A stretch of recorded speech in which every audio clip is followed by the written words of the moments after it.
Welcome to an all-new, fabulous episode of Two Fans, One Pod. I am your host, Alex, and as always, I have the ever beautiful, the ever wonderful Brandon. Brandon, how's your week been going? It's been good, man. I've just been waiting to talk ball with you, to be Oh my honest. gosh, and we got a crazy slate for you guys today. Real quick, just as a recap for everybody, please like, comment, and subscribe if you like our content. We're going to try to release episodes probably once a week for now, just to get a feel and see what you guys like to hear and what you guys like to see. Today we're going to go over something fun. So similar to what we did for the Big Ten episode, we're going to go through all the teams in the SEC against their win total projections and where we feel like they'll sit come time for the end of the season. First on our list today is everybody's favorite team down south that lives in the state of Alabama. It is Alabama. Talk to me, Brandon. What do you see as far as their incoming recruits go, their outgoing transfers? Alabama, yeah. I mean, they're always going to get talent, regardless of Saban's there or not. They have the fourth best recruiting class in the country. They have one of the best portal classes in the country, I believe, too. I think they got like 6 or 7 4-star athletes. One of the main ones was Isaiah Horton, the receiver out of Miami. So he's going to contribute a lot. They did lose Justice Haynes to Michigan, but they still have Jam Miller. And then the quarterback situation looks like they're going to go with Ty Simpson. I do think that this team is, another year under Kalen DeBoer. So they're more experienced. He's kind of more comfortable in that system now. But the SEC is going to be tough. It's always tough, And their win total is at 9.5. There are definitely some winnable games on here, but I can definitely still see them, letting a couple slip by them, still kind of trying to figure it out maybe. I mean, we'll see. And they also still have Ryan Williams. Completely forgot about that. How'd that slip my mind? Guy's a killer. Yeah, they definitely have the offensive weapons. I'm not worried about that at all. Kalen DeBoer is entering his second year as a head coach. And I saw what he did with the tools that he had last season, not necessarily just on offense. Jalen Milroe is an exceptional athlete, obviously. Yes. There's a reason why he was considered a Heisman candidate preseason 2024. I was skeptical when I saw him coming out of Washington. Having done what he did with Michael Penix, I did have faith that, he could bring that level of offense to a storied program. But his first season was less than exceptional, and it's going to be tough once you have this much turnaround on your roster. I would say the 9.5 wins looks difficult off the bat. Just skimming through, I don't think this is anything out of the ordinary for them. Georgia on the road, Auburn, obviously the Iron Bowl is going to be on the road, and then they're hosting Tennessee, LSU, and Oklahoma. And really, a lot of the schools in the SEC are in this virtual limbo. They have a ton of incoming transfers and a lot of very promising offensive prospects. You're going to see that probably as a common theme throughout all of these programs. Alabama, I very realistically see them hitting the 9.5. I'm still going to take their under, though. They have too many question marks at too many important positions and not enough experience in the vital position groups that can guarantee home wins against teams like LSU and Tennessee. Garrett Nussmeier is going to bring offense. You better hope to God your defense is going to match that. What do you think? Yeah, I'm going to go with the under, even though they do have some guys coming back. They did make some moves in the portal, but that quarterback situation is still iffy. Like you were saying, I mean, I could see them getting the 9 wins, but it's tough, man, especially in that conference. You never know. Who knows? Maybe Keelan Russell, the true freshman, comes in and makes some noise at quarterback. That would be really fun to watch, but I'm probably going to go with the under as well. Texas is also rocking that 9.5 win total. Obviously, they had a ton of losses to the draft. Just to go over the big ones, Quinn Ewers, Isaiah Bond, Matthew Golden, Kelvin Banks. I mean, they had a ton of first-round losses. So they had serious talent on that team, which is why they made it to the semifinals last year, obviously. Still surprised with how late Quinn Ewers went, by the way. They still have a ton of offense coming in, not necessarily through the transfer portal. They have a lot of defense coming in actually on the transfer portal. I see a lot of young talent coming in. Brandon, what do you see? First things first, all I got to say is hook 'em horns. You know what I mean? We're going to go ahead and rock with them this season. I am taking the over. I think Arch Manning is a guy. I didn't even want to get into Arch. Listen, Sark's offense, we saw what he was able to do, and this is no knock on Quinn Ewers. Quinn Ewers is a good quarterback, but we saw what he was able to do with Quinn Ewers, a quarterback who is stagnant, like mobile wise, like athletically, and he was injured like pretty much the whole year. He had some sort of issues going on with him. Arch Manning has wheels. We saw that in the packages this past season when they would put him in the game in the off or in the offense. When Ewers was healthy, they still used him like when they want to do a QB blast or get some quick short yardage, that whole thing. So I'm really excited to see what Sark does with Arch Manning. I'm really excited to see CJ Baxter come back and turn up on the field this year. The running back, he did tear his ACL like during training camp last year, so he was out all of last year. 5-star running back. I think he's going to be a dog. And then both of their receivers, Ryan Wingo, the sophomore, DeAndre Moore, the junior, both of them got just under 500 yards last year, and they were both playing behind Matthew Golden and Isaiah Bond. So they got some quality guys still on the team for sure. They got Malik Muhammad on defense. He's coming back. I know he was a big part of their secondary. I'm going over, man. Hook 'em, baby. Shout out Keener down in Austin. You know what I mean? I go visit my buddy out there a bunch. So yeah, we're going with the Horns over. I like Texas. I think 9.5 is a little disrespectful to Sark and his squad. Granted, I mean, I would say that Sark made Jaden Blue draftable. He made him look like a draftable running back. And considering, that the CJ Baxter, correct me if I'm wrong, that injury happened preseason. He has yet to take a snap.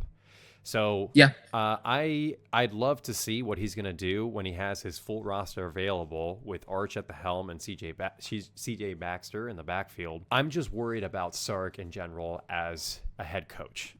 I saw the way the season kind of unraveled, especially in the postseason, the way that he interacted with the media, even during games. There's a reason Bert Auburn, I would say, is leaving. Their kicker, who missed that field goal to ice the game against Arizona State in the playoffs. Is he a clutch head coach? I'm not entirely sure. Let's take a look at their schedule real quick. Yes, I have let's do it. Away games at Ohio State early. And I know you're going to be sweating that when it comes to your 9.5. Florida on the road, DJ Lagway, also within the first 4 weeks of your season starting. You get to host Oklahoma, which is nice, and Texas A&M, which is nice for the rivalry at least, but also on the road at Georgia. So this 9.5 could easily happen, and I'm taking the over, but I will be sweating Ohio State, and I will be sweating Georgia on the road. And I think if you were... And I'm not a gambling man, but if I were a gambling man, I would probably lean towards the under. I'm taking the over because I've seen Sark. I see what it can do, but I need to see some more consistency. They lose one game this season. That's all I'm going to say. We'll see. Speaking of Georgia. Georgia. 9.5 wins. Is this a theme in the SEC?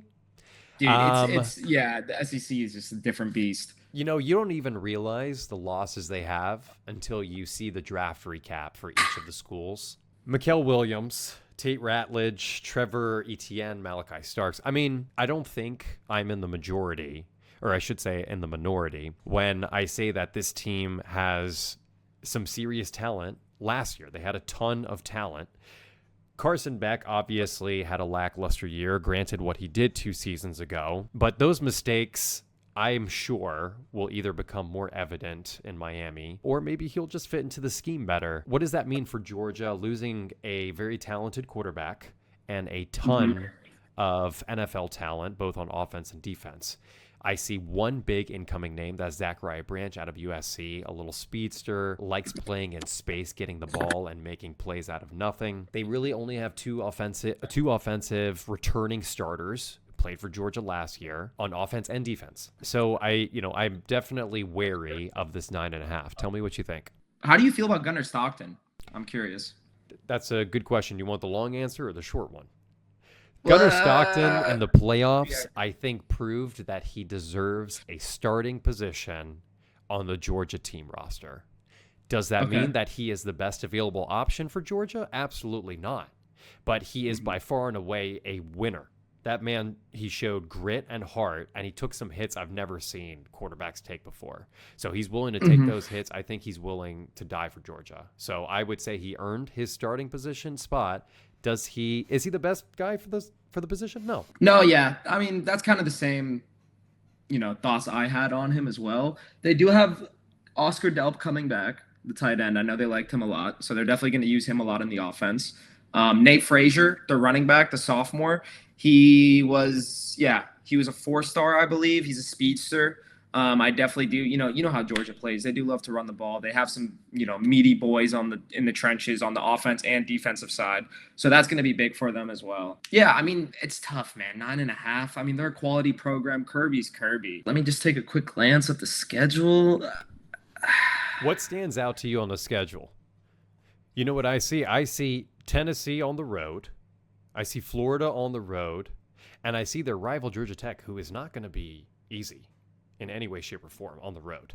And then they're also Wasn't that the game that went to 7 overtimes last 8 year? overtimes, Georgia I think Tech was the total. Yeah, I mean, nowadays, to be honest with you, not that impressive when you get to that point because it just turns into back-to-back 2-point conversions. Yeah. But still, I mean, they won at home in a thriller. Alabama, hosting Ole Miss, hosting Texas. The schedule's pretty tough. I have Georgia on the under here. I think they might just start reverting back to a 9-3 team. And unless some serious standouts come out on offense, you saw what happened last year. You can't just have an elite quarterback and have a bunch of mediocre talent on the outside and expect to produce crazy offensive numbers like you have been. I'm sorry, it's just not going to happen like that. George Pickens was a stud when they won a national championship with him. Yeah. You need outside talent. Yeah. What do you have a on big Georgia? guy like that, and especially in the SEC, a big guy like that's a big deal. Yeah, I'm going with the under. Zachariah Branch is going to be sick. That's going to be a lot of fun to watch. They have Josh McCray to back up Nate Frazier too at running back, but I'm going to have to go with the under. I just think all the other teams in the SEC got better.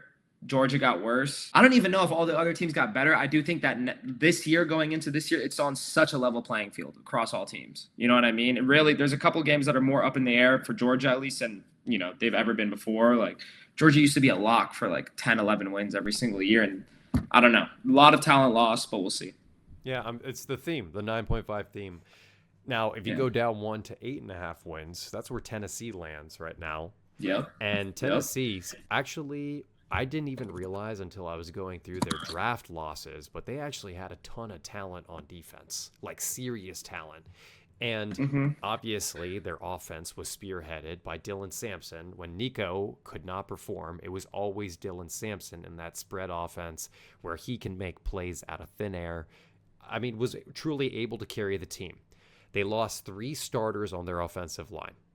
And they lost two, I'm pretty sure 2 of their top 4 wide receivers as well. Ton of losses to the portal. Nico, obviously, being the big one.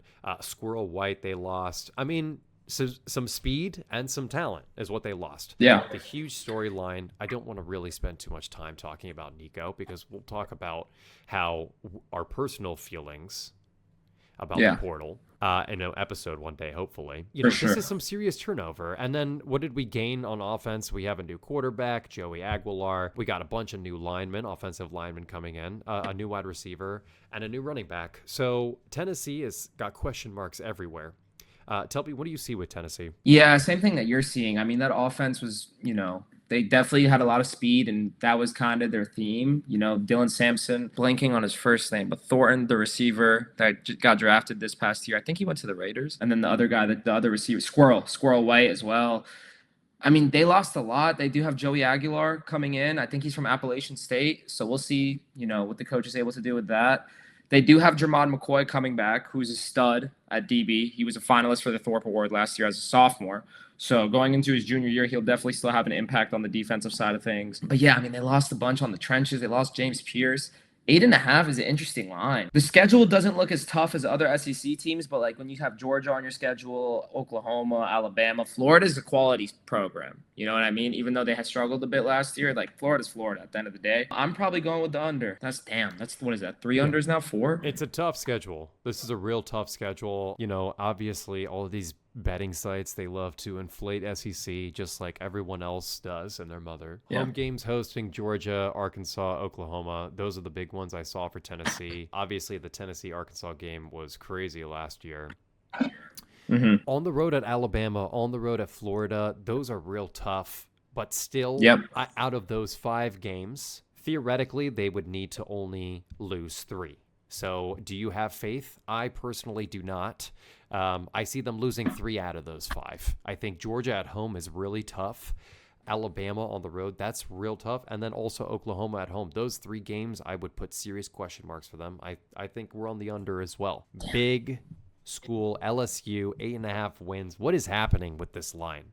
LSU having 8.5 wins with this much talent on that team raises a lot of question marks for me. This is, yeah. They've Yeah. all, like, it seems like every single school in this conference is at 9.5, 8.5. I mean, LSU, it looks like they kind of had the best, like, as far as the transfer portal goes, they filled the spots that they needed to fill the most. They got Nussmeier coming back. They picked up some wide receivers in the portal as well. I mean, granted, they did lose, like, a couple of O linemen. That defense, man, Harold Perkins, Patrick Payton, Jack Pyburn, like, that front seven is going to be nuts. They still got Whit Weeks too. Ashton Stamps on the playing DB for them. I mean, and then they picked up Mansour out of the transfer portal too to be on the other side. Dude, the LSU defense is going to be that's something. That's something special. What I get worried about is the 4 offensive linemen that they lost, experienced linemen. Now you did mention they have a bunch of guys coming in. They got Nick Anderson out of Oklahoma also coming in. He's super talented. I want to tell you right now where the 8.5 line comes from. It's Garrett Nussmeier. Please. It's Garrett Nussmeier. The question is not his arm talent. The question is not his ability to throw for 500 yards. The question is his turnovers and his decision making. That's what it comes down to. And we saw last season when obviously even the entire country had them in the top 20 when they were clearly not a top 20 team. Ending the season the way they did with as much talent as they had, I get very concerned for how Garrett Nussmeier will play even with the experience that he has. His arm talent, like I said, there is no question about it. His decision-making has way too many questions. I'm actually going to take LSU slightly on the under here. Let's look at their schedule. After Louisiana Tech, it is going to be furious. You got Clemson, Florida, Ole Miss, and then you play Alabama and Oklahoma late on the road. That is a crazy schedule. That road schedule might be one of the toughest in the SEC, and you still have to deal with Florida at home, which is not going to be easy. So LSU slightly on the under. What do you got for me? I'm going over. I'm going to go over. I do think that the defense is stout. I understand what you're saying about Nussmeier for sure. I mean, I definitely Brian watched Kelly? him last year. That's what you're saying. Yeah. You're saying that he can get 9 wins with LSU. What I'll say is Alabama, Oklahoma at the end of the season could also be a blessing a little bit, just because, especially nowadays with the portal and all that, these teams kind of may need a little bit more time during the season to mesh. So by the time that they do play in Alabama or Oklahoma on the road later on in the season, they're already, come together. The chemistry is there and everybody's firing on all cylinders. I'm going over. I will not be riding that train with you, but I will be actively rooting for you because it's tough to put money against this team. I think too many questions with Nussmeier. Like I said, Brian Kelly, not a winning coach. I apologize to all of you LSU listeners out there. Now, Jaden Daniels, let's go. What did Sorry, he do I with just Jaden? had to throw that in there. Also, unrelated. I know. South Carolina, 7.5 wins. Only one less, by the way. Yeah. Let's see. Let's take a look at their losses. Honestly, their losses had to do with their experienced players. I know they lost both of their running backs to just graduation. I don't know if they actually got signed anywhere. They might have, like undrafted. Raheem, yeah. But they had some. I mean, those guys had experience and they were good. They were downhill runners, and they knew how to get open. It's going to be tough. I mean, you lose 2 experienced players in a very notable position. Now, they also, South Carolina, weirdly, has a ton of incoming transfers. Rasul Faison, Aaron Noland are the big names that I see stand out to me. What do you see in South Carolina, the biggest moves that they've made? Yeah, they addressed the running back in the transfer portal. What's funny is they got Jadeveon Clowney's cousin, Demon Clowney. I don't know how to pronounce his first name. It is spelled like Demon, but yeah, it's spelled Demon, right? Yeah, it is spelled Demon. It was pretty cool. We gotta look that up. Yeah, it might be Demon. But yeah, I mean, I do think South Carolina has they got Lenore Sellers, who's like apparently a Heisman candidate sleeper. He's really fun to watch. I love their head coach. I really do.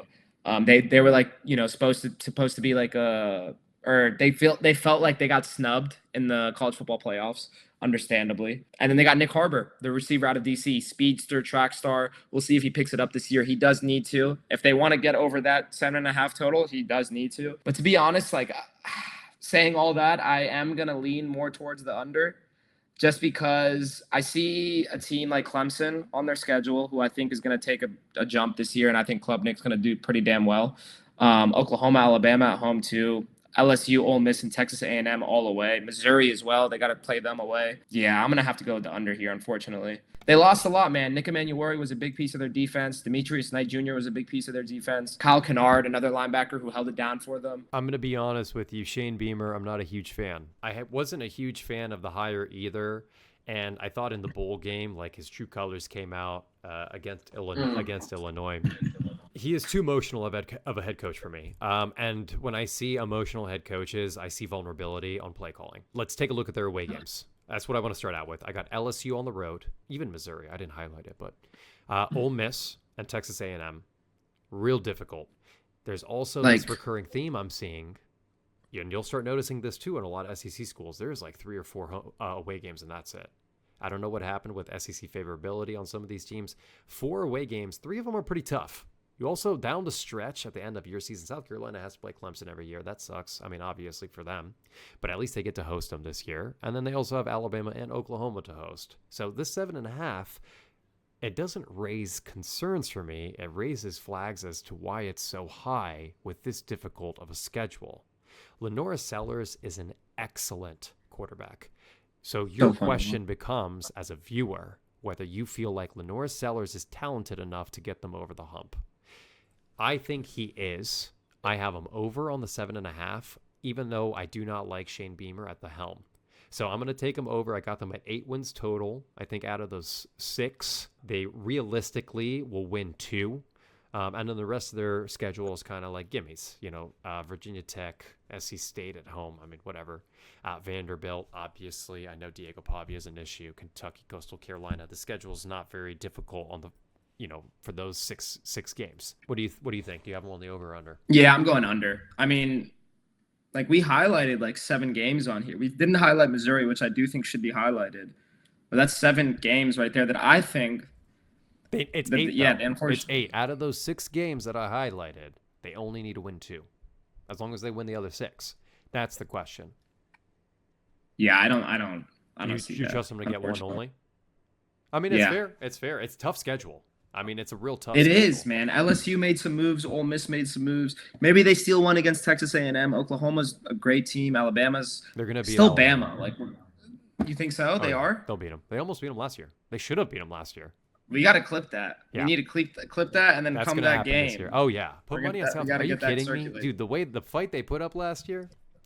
No, I love that program. I really do. I'm a big fan of Nick Harbor and Lenoris. Like I just told you, I like the coach. I think he's a player's coach. He's passionate. You call it emotional. I call it passionate. But yeah, there's difference. There's a difference because you can see Nick Saban get passionate, but he never got emotional. He was a dog, man. All right, let's go to Arkansas real quick. Arkansas is a very interesting position. Talon Green obviously put up, he showcased a lot of his talent against Tennessee specifically. That's what I saw. Let's see. Their key losses, obviously they had a few people go in the draft. A ton of losses on the portal. I'm counting 40 total. Is that right? Incoming 27. So you got a lot of turnover. You'll start noticing with a lot of these teams are on the lower end. They always talk about parity in the league with this transfer portal. I mean, when you have this much turnover, what is there to say about the program? You just got to cross your fingers and hope to God that, these players fit into your scheme and they work out. And if they don't like it, they can just leave in October or November, whenever it is. I don't know. Love Talon Green. Talk to me about Arkansas. Yeah, Talon Green's a lot of fun. I love a mobile quarterback, especially on the college level. He's a big guy. I'm a fan. They got Braylon Russell, the sophomore running back, is going to be the lead back, but he's definitely going to split carries with the transfer, Mike Washington. That's going to be a fun backfield. I think they're going to, like they did last year, they're definitely going to have some option plays set up between them and Talon Green. So that'll be, I think, the majority of, how they kind of get their yardage this season. They did lose their best corner to the portal. There is some movement on the offensive line as well. So they do have 2 new left tackles.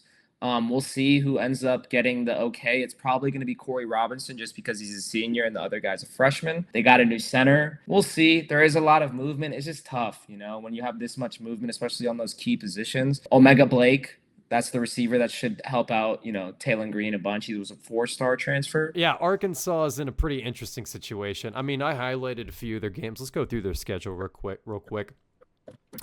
The real big ones that stand out is, Notre Dame at home, and it's not even early in the season. This is a real interesting matchup for them because they get the home field advantage. 5.5 for their win total projection. It's pretty high. Granted, Taylon Green is getting, he's a returning quarterback, so he has experience, but he's a run-first quarterback. Ole Miss on the road, LSU on the road, Texas on the road, Auburn, Texas A&M, Notre Dame. That's 6 total games that we had question marks for. Now, Mississippi State is not going to necessarily be easy. I don't think Tennessee is going to be easy. Obviously, they won last year, but that was a tough game to win.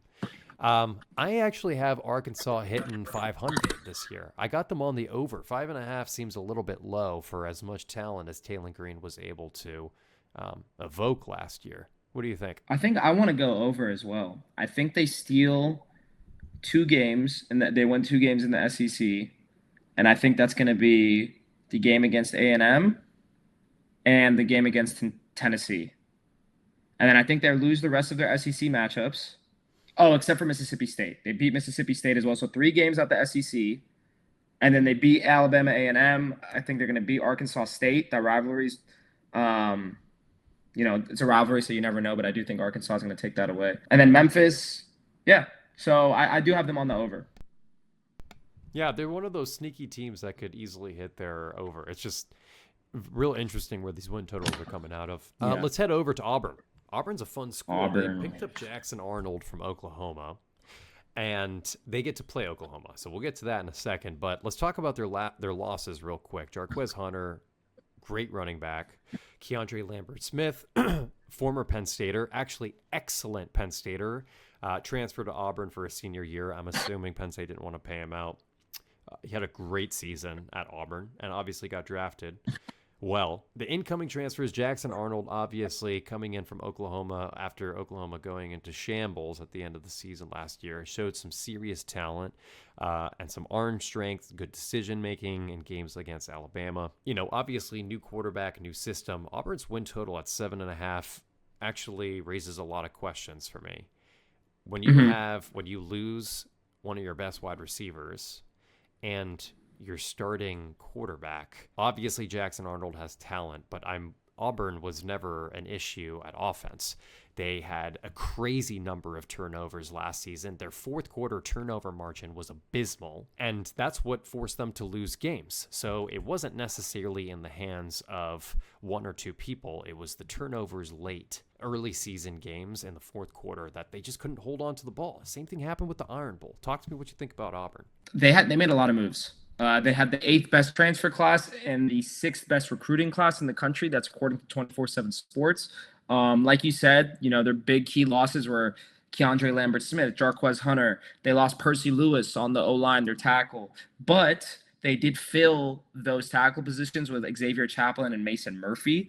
And then the inside guys, the guys on the interior line, all of them are coming back. You got Jackson Arnold, who's definitely going to be a better thrower than the quarterback last year. I can't even remember his name. And then they also, I think part of the reason for Jarquez Hunter's success, and he is a damn good running back, don't get me wrong, he was so fun to watch, but it was because they couldn't really throw the ball that well. Keandre Lambert-Smith was a weapon for sure, but I just think that Jackson Arnold is going to just add more versatility to this offense. They're definitely going to be able to do more things with it. And also, it looks like they're a bunch of their freshmen that are coming in from that recruiting class is going to get playing time, especially on defense. You got guys like Eric Winters is the backup for the strong safety position, and Anquan Fegans on the nickelback. And then there's just, I'm looking at their depth chart right now on our lads, and they got a lot of guys. They got a lot of new guys that are going to make some noise. I actually love Auburn as a program.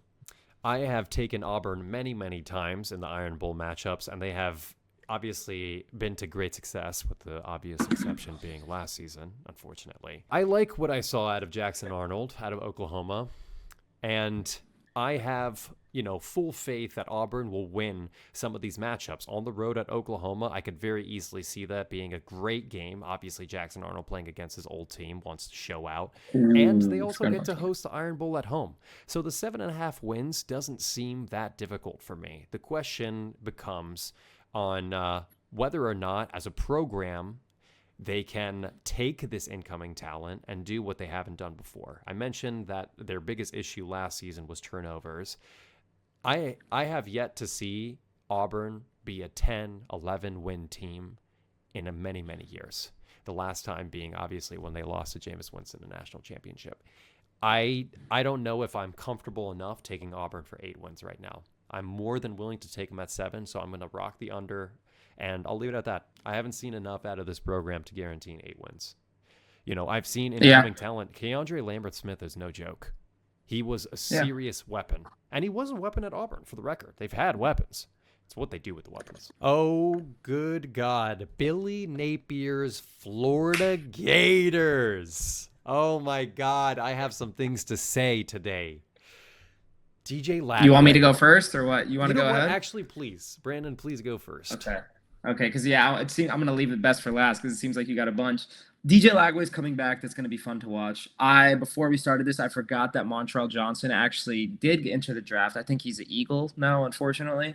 So they do have Jaden Ball and Jacoby Jackson leading the backfield. Both of them were there last year as well, so they're familiar with the offense. Yeah, I mean, they lost some guys on defense too. I know that. I know they lost the big boy. I can't remember what his name was, but the 400-something pound lineman that everybody loved. 6.5, I think, is a good line for them.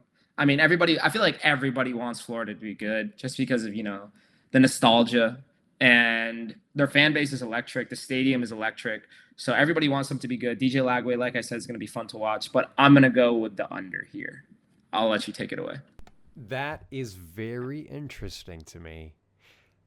Under on Florida 6.5. So you think their best season is going to be 500 next year? Yeah. Okay. They went 7-5 last year. They went 7-5, but DJ Lagway did not start each one of those games. He didn't. No, he didn't. And he started coming in like Yeah. You know what? I would say if there is anything hindering this team from being a 9 or a 10 win team, it's Billy Napier at the helm. And I hate to say that. Because there are going to be Florida fans who are listening to this podcast who are going to hate me for saying it, but Billy Napier is not the truth. He has had talent.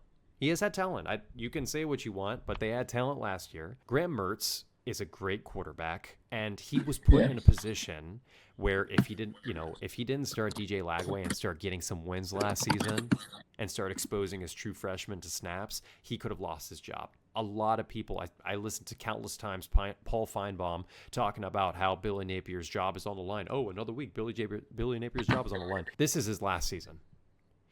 If Florida ends 6-6, he's out. Yeah. So you're also saying by him finishing the season with 6 wins, Billy Napier is no more. And I'm telling you right now, there's a very good chance that if Billy Napier leaves, DJ Lagway leaves. And you know what? I don't know if Florida can handle that. So I'm very interested to see how this season goes. Looking at their schedule, they're in trouble. They're in serious trouble with this schedule. Billy Napier has the card stacked against him. On the road at LSU, at Miami, at Texas A&M, at Ole Miss. And then at home, you're hosting Texas, Georgia, Tennessee, Florida State. Under. I would say if there was ever a time to take the over, it's on this schedule here. Trust me when I say this. Florida is going to have a year. They have no choice but to have a year. And if there's ever a season where there's a lot of question marks on very big name programs, it's this year. You got Carson Beck at Miami. Did he look good to you last season? You have on the road at LSU. Actually, not that problematic for them. I would say that they have a very good chance. They beat them last year, did they not? On the road at Texas A&M, also very winnable game. We highlighted 8 total games. Theoretically, they could lose up to 5 of those. They need to win 3 of them. I would say that they win 3 out of 8 of those games. No problem. I see them hitting the 7 wins, so I'm definitely taking the over. I'm going to push them even to an 8 or 9 win team. But I'm telling you, the one thing holding them back from being a 10-plus win team, double-digit wins, is Billy Napier. Go ahead. No, after listening to you, yeah, break it down. I definitely see where you're coming from. They also lost to, or they beat, excuse me, they beat Ole Miss last year too. That was like the game where Jackson Dart like shat the bed and started weeping and all that great stuff. Anyways, I could see them splitting one of those Florida games. I don't know if they could beat Florida State at home. They could beat Miami on the road. Miami doesn't even have a home presence, so I could see them winning. I don't know, man. I got to stick with what I said. I got to stick with the under. I'm gonna do it. And I respect you for it. I do respect you for it. Florida's one of those teams that's going to be so exciting to watch. And speaking of very exciting teams to watch, we got John Mateer as the new quarterback of the Oklahoma Sooners. And you know what FanDuel did in reaction to that? They gave him 7.5 wins. 7.5 wins. They also picked up Jaden Ott, and they picked up that receiver from Cal, Josiah Martin, I think his name is. They have players who have a lot of experience together, coming from the same school. And John Mateer obviously showed a lot of talent. The last quarterback, obviously, coming out of Washington State, having been a runner-up for the Heisman Trophy. Now, Oklahoma also did lose Jackson Arnold, and Jackson Arnold was wonderful talent. They weren't really able to produce with him, though, only outside of a few games. Now, he did transfer to Auburn, so they'll be able to see him again, which might be unfortunate for them. They also lost their starting tight end, who was their lead receiver, actually on yards. He went over to LSU, and they also lost one of their starting DBs, Connie Walker, went over to Arkansas. It's so interesting that all these players are staying in the SEC, and I'm very curious as to how that's allowed, but we can talk about that another time. This was, by the way, the only time that Oklahoma had less than 3 players taken in the draft. Did you know that? This is the first time in 22 years. They only had 2 people taken in the draft. Yeah, Danny Stutzman and Billy Bowman. And those were the best players. Yeah, those were by far their best players on defense. Yeah, that's what I was gonna say too. I mean, Danny Stutzman was like the heart and soul of that defense. He was so fun to watch. Me and my buddy became a big fan after he got his card in Ultimate Team. And yeah, no, he's a stud. I mean, this team, yeah, they did address the QB position. They were able to get John Mateer, which was huge. They got Jaden Ott, which was huge as well. But I do think that they are worse than they were last year, in my opinion. I see a lot of some young guys that are going to be starting on their defense, which is a little scary, especially in the SEC. Jaden Jackson, the starting D tackle. Seems like a lot of their backups are also young too. We'll see. The defensive side of the ball doesn't have that many transfers. The offensive side of the ball did. They definitely tried to address the tight end loss right away with Will Huggins. And then the schedule, they do play Michigan early on in the season too. I think that's like their second week 2 or something. They have a real tough schedule. I mean, their home schedule is pretty gross. They have Michigan at home, Texas at home, Ole Miss at home, LSU. I mean, we've talked about all these teams, Michigan being the obvious scary one, but at least you get it at home. South Carolina on the road, Tennessee, Alabama. It's a tough schedule. I mean, I know why they're at 7.5, but they're still at 7.5 with this much turnover.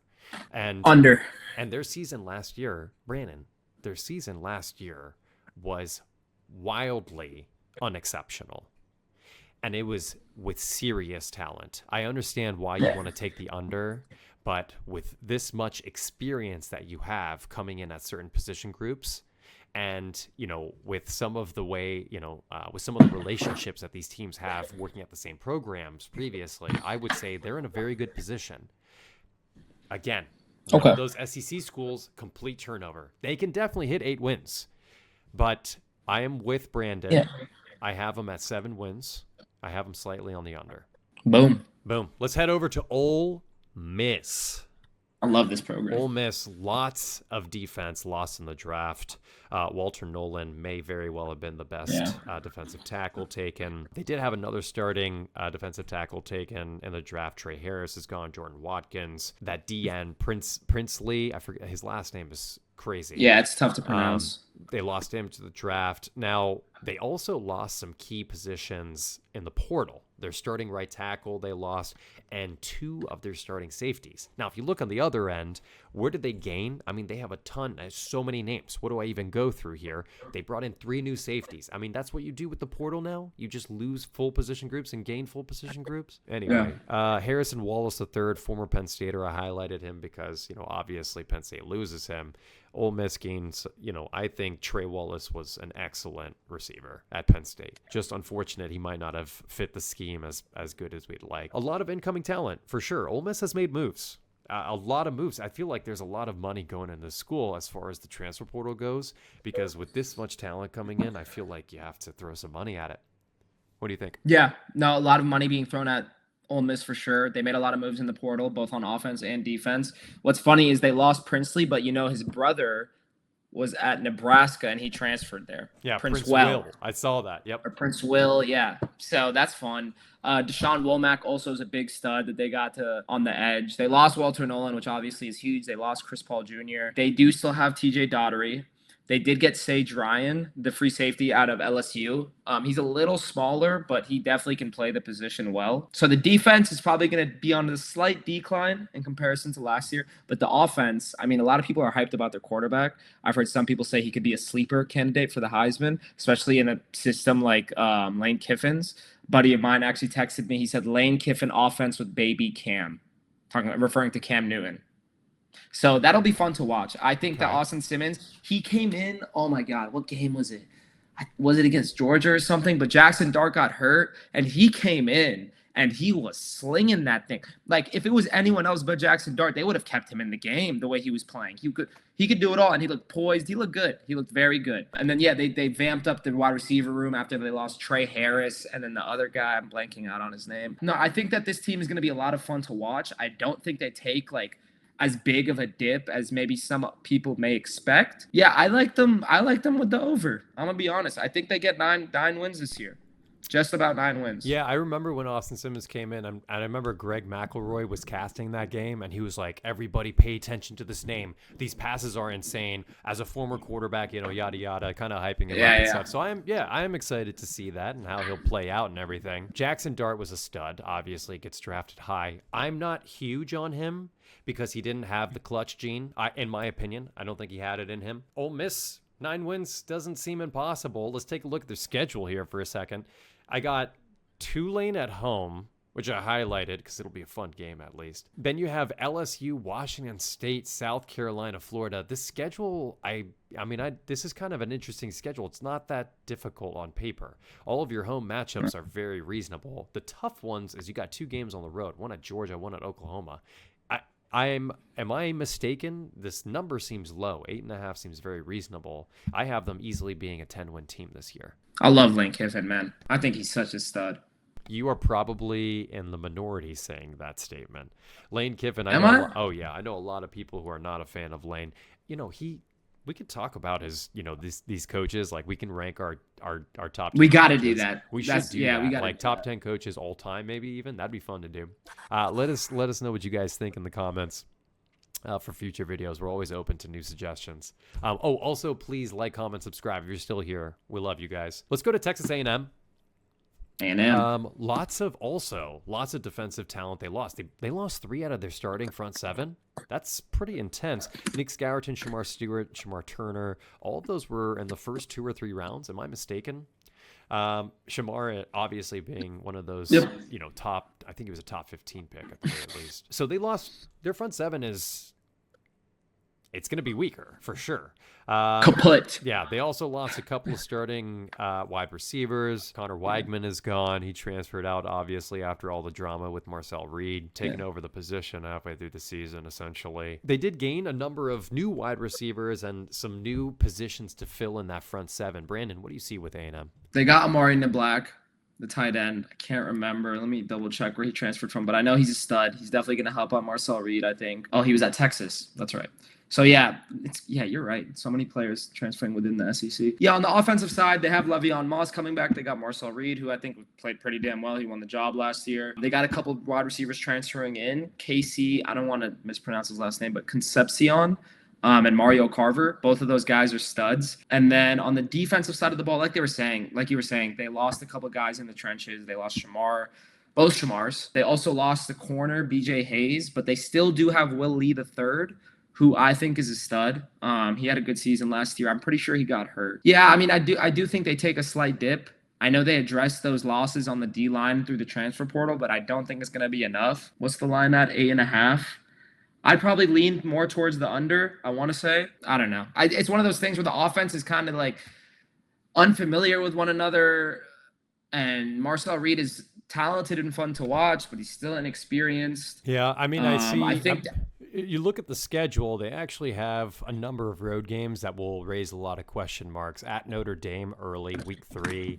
They also have Arkansas on the road, LSU on the road, Missouri, and Texas. So I would say all of their road matchups are going to be question marks. Obviously, they have Florida at home that they'll have to deal with, and Auburn. And they don't have Alabama on their schedule, so they at least got a little bit of leeway.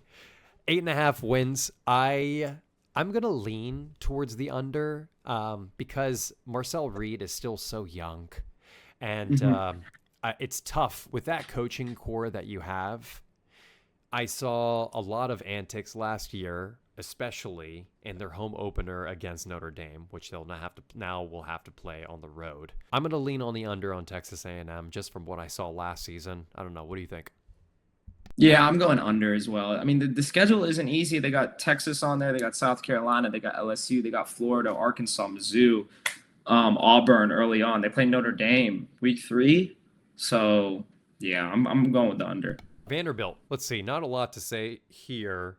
They got Diego Pavia and Eli Stowers returning. That's what you need to know. Yeah, it's literally just Diego Pavia. I'm noticing, this was the squad that was supposed to come in and completely shake up the Vanderbilt kind of franchise and bring some notoriety. And I think they did last season with their win over Alabama. Yeah. So they'll have more eyes on them, but that doesn't take away from their schedule. They definitely have a very difficult schedule.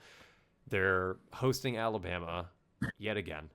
Then they got Texas at home, Tennessee at home, South Carolina at home. It's going to be difficult. Missouri, Kentucky, Auburn, LSU, all on the road. I see even Tech at home is going to be difficult for them. Brent Pry has something brewing over there. I'm going to hit the under on Vanderbilt. 4.5 wins, obviously not being that high, but this program is boom or bust, and their one job is to cause a ruckus. Diego Pavia has the ability to do that, just doesn't have the consistency to get them to 5 wins reasonably, I would say. I'm going to have Vanderbilt on the under. I'll keep them at 4 wins. Why not? Yeah, I'm riding with you. I'd say 4 wins, but I do think one of them is going to be a big upset, just like last year it was against Alabama. I could see them upsetting a team like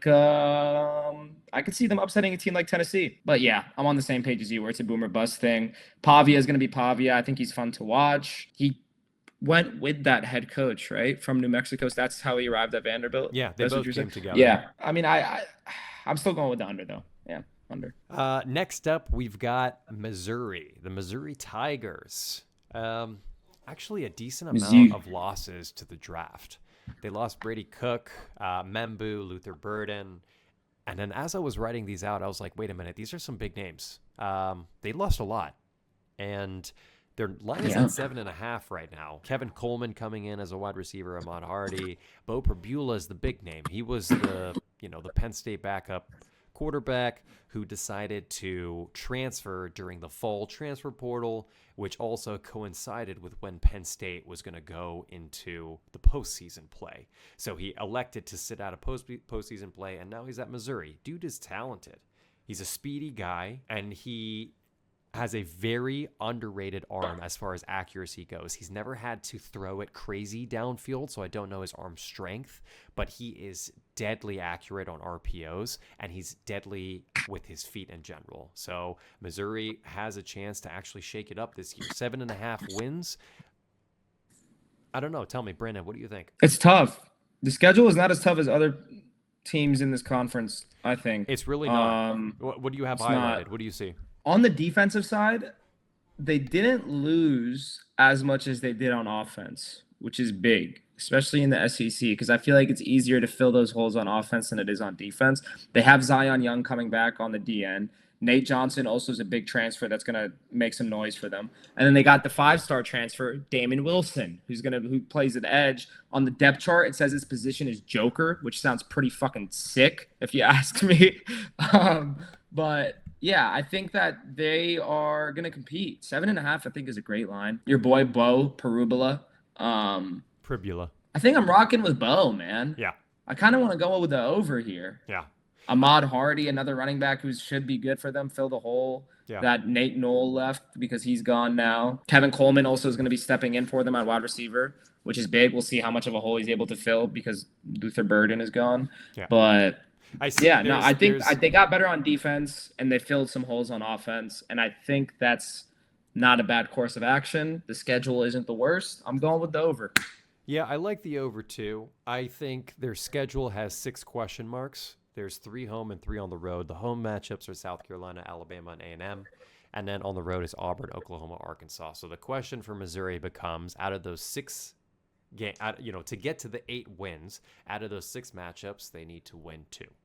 And I have full faith that Bo is clutch enough, just based on what I saw him do on the road at Wisconsin, when Drew Aller got injured and he was able to play in that noisy, road crowd. I have them pushing 10 wins this season. I think Missouri's schedule is kind of lackluster. Mississippi State, Massachusetts, Kansas without Devin Neal. I don't know. Maybe Missouri can hit that 10-win season that they so desperately are looking for. Now, if they didn't have Bo, your boy Bo, would you still say that? No, I absolutely would not. No, Bo Perbula. Listen, Bo Perbula, he is a dog. I'm telling you. Let's go. Go watch his highlights. There were some times where James Franklin did some shady late last second, touchdown shenanigans against teams that he was already up by 4 or 5 scores. So, but Bo showed pinpoint accuracy and also is very shifty. So he can win. He can win. I have full faith. Let's head over to Mississippi State. We got a couple left here, guys. Let's see. Mississippi State is also in a very interesting position. I mean, they were super lackluster last year. There was a couple of games that they had 2-3 touchdown underdog odds. I took them and they would cover, but they're not really in a position on offense to be able to win games consistently. And FanDuel knows that. So they have them at 3.5 wins. Now, they did pick up Luke Cromanhook, the kid out of FSU, who, for the record, showed some spurts of talent on that, 1-win team last year. It was a 2-win team, Florida State. He showed some serious talent. It could be fun to see how he plays with Mississippi State, but I don't know. There's a lot of question marks with this team. What do you think about Mississippi State before we go into their schedule? Yeah, I mean, there's too many question marks. They have so much movement, all these transfers, and it doesn't seem like any of them are really big name transfers. Fluff Bothwell, I think that's how you say his last name, but his first name is Fluff, which is a sick first name. He's their running back. He was their 4-star recruit running back. He's a sophomore. I think he's going to be good for them. They still have their other guy, Devon Booth. So, yeah, I mean, it's just a lot of movement with a team like this. And they went 2-10 last year. Didn't win a game in the conference. 3.5. So it seems like people are thinking they're going to be better than they were last year. Yeah, I'm going with the under. Yeah, the under seems like the obvious play here. Arizona State is a secret matchup that they need to be concerned about. Northern Illinois potentially as well. But road games against Texas A&M, Florida, Arkansas, Missouri. Home games against Tennessee, Texas, Georgia, Ole Miss. I mean, they might have one of the most difficult schedules. Yeah. In the SEC. So I'm going to take the under 2. Maybe 3 wins might be their best season record this year. Yeah. Still be better than last year. All right, let's finish this off with Kentucky. Kentucky. I feel like you have a lot to contribute here. Talk to me about Kentucky. Yeah, they went 4-8 last year. They did lose some guys, Maxwell Harrison, Deion Walker on defense, and then they lost Eli Cox, the center for them. They also lost both of their starting receivers, Dan Key and Barry Brown. So they definitely did lose a lot, but they did gain some guys too. They gained 2 new receivers, Trey Edwards and Kendrick Law. I think Kendrick Law is from Bama. I may be mistaken, but I know he's from a big school. I think that they got some experience on the offensive line. And their quarterback, Zach Calzada, he originally started at Texas A&M, and then he moved to Incarnate Word. I believe he was out This is his fourth year playing, and he sat out, I want to say, the year of 2022 due to an injury. So he's entering his fifth year of eligibility. I think it'll be his final. And I mean, he put up some great numbers. Like it was, let me see, 3,700 yards, 35 touchdowns, 9 interceptions, 65% completion rating, and he can run too. He's a mobile guy. Who else Yeah, came I out think they're of going to be Incarnate good. Word? Or not? You said what? Who else came out of Incarnate Word? Yep, Cameron Ward, baby. Let's go. Let's go. Yeah, Um, it's so funny. We say 4-8 record, but we also forget that they had a crazy schedule last year. They lost a lot yeah, of one like they're possession in the games. SEC. Yeah, they lost a lot of one possession games, and one of their biggest wins was on the road at Ole Miss. So, I mean, Kentucky is one of those teams where they have the potential and during multiple games last year to pull off the upsets, and it's so weird. They're a sneaky team. They're kind of like a UCLA in the Big Ten, where they have like the talent. They have just enough talent to cause a ruckus, but not enough to get to their consistent 7-5 team, consistent A4 team. 4.5 seems Yeah. disrespectful here. I'm going to take the over just based on the disrespect, because Kentucky is better than a 4-win team. They were better than a 4-win team last year. They're going to be better than a 4-win team this year. Now, Didn't they have that game against Georgia last year where they were like it was a close game the entire time? I want to say until the very end. Like, yeah. So yeah, Kentucky's not a bad team. no, I love the program, actually. Kentucky love the program. Now, granted, they have some history with Penn State recent, actually. They played against each other in a bowl game. Didn't end up too good for Penn State. Let's take a look at their schedule. At home, they're hosting Ole Miss, Texas, Tennessee, Florida. It's tough. I mean, I'm not going to argue that this is an easy schedule at all. They're on the road against South Carolina, Georgia, Auburn, and Louisville. They're rivals. I don't know. This is a difficult schedule. I still fully believe that out of those 8 matchups, you're telling me all they need to do is realistically need to win one. I'm okay with that. I'm gladly taking them to hit 5 wins this year. I love Kentucky, and I love that they got a new starting quarterback who showed very, serious promise at Incarnate Word. And I like that they're taking a risk on him. So we'll see how the season plays out. I think we both got him on the over, yeah? Yep, over. Okay, awesome. That settles the SEC, you guys. It's been amazing being able to catch up with you guys as always. Please like, comment, and subscribe. Let's get some traction on this. Let's get some new people listening. We love everyone who tunes in for our episodes, and please comment, new ideas that you want to hear, or if you want us to dive in on specific stuff.